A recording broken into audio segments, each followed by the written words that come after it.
Hi friends, റസീസ് വേൾഡിലേക്ക് എല്ലാവർക്കും സ്വാഗതം. ഇന്ന് ഞാൻ വളരെ ഹെൽത്തി ആയിട്ടുള്ള ഒരു തേൻ നെല്ലിക്കയുടെ റെസിപ്പിയുമായിട്ടാണ് വന്നിരിക്കുന്നത്.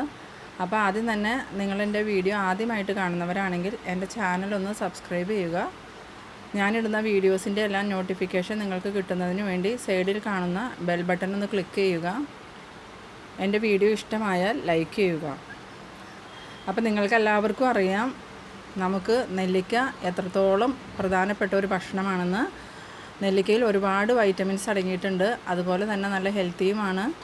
നെല്ലിക്ക ഡെയിലി ഓരോന്ന് കഴിക്കുകയാണെന്നുണ്ടെങ്കിൽ നമ്മുടെ ആരോഗ്യത്തിനും നല്ലതാണ്. അതുപോലെ മുടി കൊഴിച്ചിൽ മാറാനും മുടിയൊക്കെ നല്ല തിക്കായി വളരാനും വളരെ നല്ലതാണ്. അപ്പോൾ നമ്മുടെ കുട്ടികളൊന്നും ഈ നെല്ലിക്ക കഴിക്കാൻ അത്ര താല്പര്യം കാണിക്കില്ല. നെല്ലിക്കയുടെ ചെറിയ ചവർപ്പും കയ്പ്പൊക്കെ കാരണം അവർക്കത് കഴിക്കാൻ വലിയ ഇഷ്ടം ഉണ്ടാവില്ല. നമ്മൾ ഇതുപോലെ റെഡിയാക്കി കൊടുക്കുകയാണെന്നുണ്ടെങ്കിൽ കുട്ടികളൊക്കെ നല്ലോണം കഴിച്ചോളും. അപ്പോൾ നമുക്ക് ഈ ഹണി നെല്ലിക്ക തയ്യാറാക്കുന്നതിന് വേണ്ടി ഞാനിവിടെ ഒരു 400 ഗ്രാം നെല്ലിക്ക എടുത്തിട്ടുണ്ട്. എനിക്കിവിടെ കിട്ടിയിരിക്കുന്നത് അത്യാവശ്യം വലിപ്പമുള്ള നെല്ലിക്കയാണ്. നമുക്ക് ചെറിയ നെല്ലിക്കയാണ് കൂടുതൽ നല്ലത്. വലിപ്പമുള്ള നെല്ലിക്കയാണെങ്കിലും കുഴപ്പമില്ല. ഇത് നമുക്ക് നല്ലോണം ഒന്ന് കഴുകി വൃത്തിയാക്കി എടുക്കാം.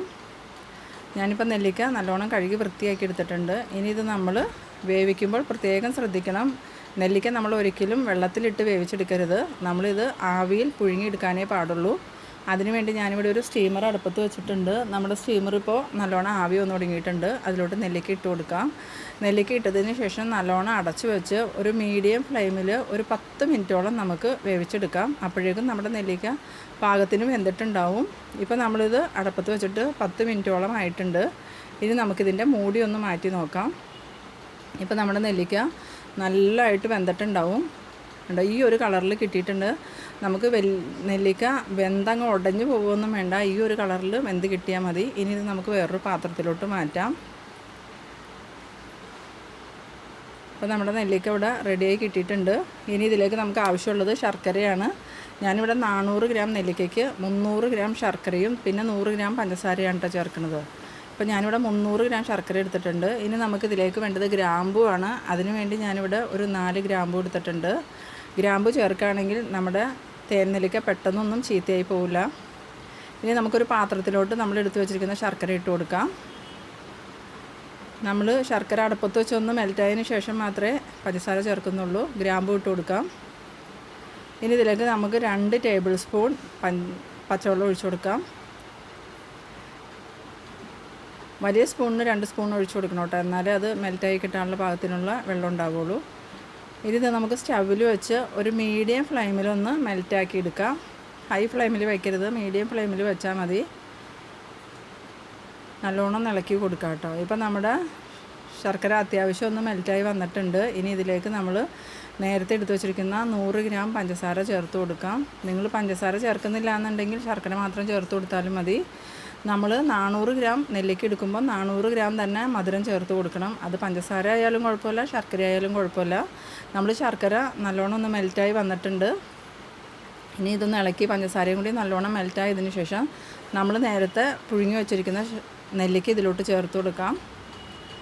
ഇനി ഇത് നല്ലോണം ഒന്ന് ഇളക്കി കൊടുക്കാം. ഇതൊന്ന് തിളച്ച് പൊങ്ങണത് വരെ ഹൈ ഫ്ലെയിമിൽ വയ്ക്കാം. അതിനുശേഷം നമ്മൾ നെല്ലിക്ക മീഡിയം ഫ്ലെയിമിലോ ലോ ഫ്ലെയിമിലോ വെച്ച് വേണം റെഡിയാക്കി എടുക്കാൻ. തിളയ്ക്കുന്നത് വരെ ഹൈ ഫ്ലെയിമിൽ വയ്ക്കാൻ പാടുള്ളൂ. ഇതിപ്പോൾ നല്ലോണം തിളച്ചിട്ടുണ്ട്. ഇനി ഒരു മിനിറ്റോളം നമുക്കിത് ഹൈ ഫ്ലെയിമിൽ തന്നെ ഇങ്ങനെ വയ്ക്കാം. അതിനുശേഷം നമുക്ക് മീഡിയം ഫ്ലെയിമിലോ അല്ലെങ്കിൽ ലോ ഫ്ലെയിമിലോ ആക്കണം കേട്ടോ. ഇത് നമുക്ക് റെഡിയായി കിട്ടാൻ ഒരു 3/4 മണിക്കൂർ, ചിലപ്പോൾ 1 മണിക്കൂറൊക്കെ വേണ്ടി വരും. അപ്പോൾ നമ്മളിത് മീഡിയം ഫ്ലെയിമിലാക്കിയിട്ടുണ്ട്. അപ്പോൾ ചെറിയ രീതിയിൽ തിളച്ചിത് റെഡിയായി കിട്ടും. ഇനി നമുക്ക് ഇടയ്ക്കിടയ്ക്ക് ഇതൊന്ന് ഇളക്കിയിട്ട് കൊടുക്കണം കേട്ടോ.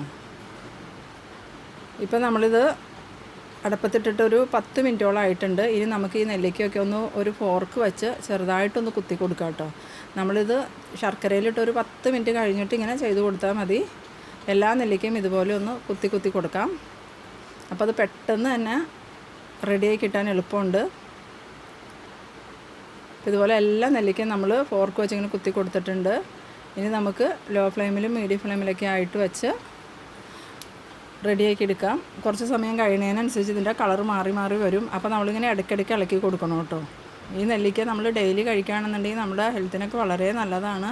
പിന്നെ നമ്മൾ വീട്ടിൽ തന്നെ റെഡിയാക്കി വെച്ചിരുന്നാൽ കുറേ കാലം ഇത് കേടായി പോവാതെ ഇരിക്കുകയും ചെയ്യും. ഇപ്പം നമ്മുടെ നെല്ലിക്കയുടെ കളറൊക്കെ നല്ലോണം തന്നെ മാറി വന്ന് തുടങ്ങിയിട്ടുണ്ട്. ഒരു ഗോൾഡൻ കളറായിട്ടുണ്ട്. ഇനി ഇത് നല്ല ബ്രൗൺ കളറായി കിട്ടും. നമ്മൾ ശർക്കര ചേർത്തിരിക്കുന്നതുകൊണ്ട് നല്ലോണം ബ്രൗൺ കളറായി കിട്ടും. നമ്മളിപ്പോൾ ഇത് പഞ്ചസാര മാത്രം ചേർത്താൽ റെഡിയാക്കുന്നതെങ്കിൽ നല്ല ചുമന്ന കളറിൽ കിട്ടും. അതുപോലെ തന്നെ കൽക്കണ്ടം ചേർത്ത് റെഡിയാക്കിയാലും നല്ല ചുമന്ന കളറായിരിക്കും.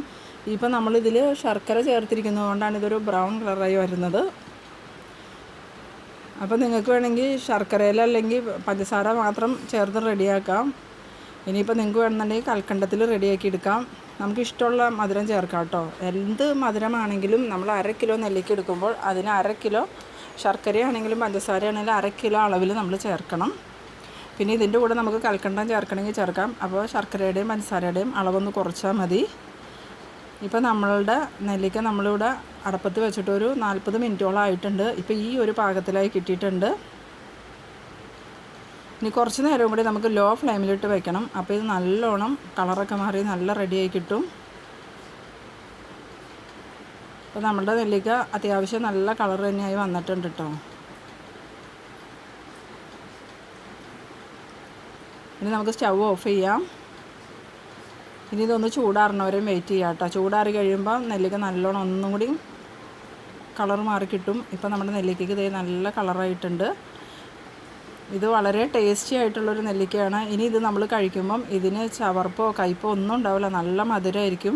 അപ്പോൾ കുട്ടികൾക്കൊക്കെ ഇത് നമ്മൾ കൊടുക്കുകയെന്നുണ്ടെങ്കിൽ അവർക്കൊക്കെ വളരെ ഇഷ്ടപ്പെടും. ഡെയിലി അവർ ഇത് കഴിച്ചോളും. ഈ ഒരു കളറിൽ നമുക്കിത് റെഡിയായി കിട്ടിയിട്ടുണ്ട്.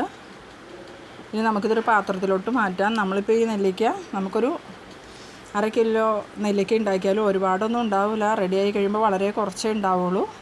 അപ്പോൾ നിങ്ങൾ തേൻ നെല്ലിക്ക ഉണ്ടാക്കുമ്പോൾ കുറച്ച് കൂടുതൽ ഉണ്ടാക്കാൻ ശ്രദ്ധിക്കുക. അപ്പോൾ നമുക്ക് കുറച്ച് കൂടുതൽ ദിവസം ഉപയോഗിക്കാൻ കിട്ടും. അപ്പോൾ നമ്മുടെ നെല്ലിക്ക നല്ലോണം നല്ലതായിട്ട് വെന്ത് പഞ്ഞി പോലെ ആയിട്ടുണ്ട് കേട്ടോ. കണ്ടോ, ഇങ്ങനെ ഞെക്കുമ്പോൾ തന്നെ അതിൻ്റെ കായൊക്കെ നമുക്കിങ്ങനെ പുറത്തേക്ക് വരും. ഈ ഒരു പാകത്തിലായി കിട്ടിയിട്ടുണ്ട്. ഒരുപാട് ബലമൊന്നും പിടിക്കണ്ട, അല്ലാണ്ട് തന്നെ നമുക്ക് റിമൂവ് ചെയ്യാൻ പറ്റും.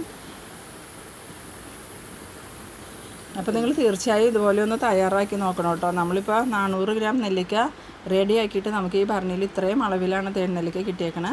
അപ്പോൾ നമുക്കിനി അടുത്ത വീഡിയോയിൽ കാണാം. അതുവരേക്കും ബൈ ബൈ.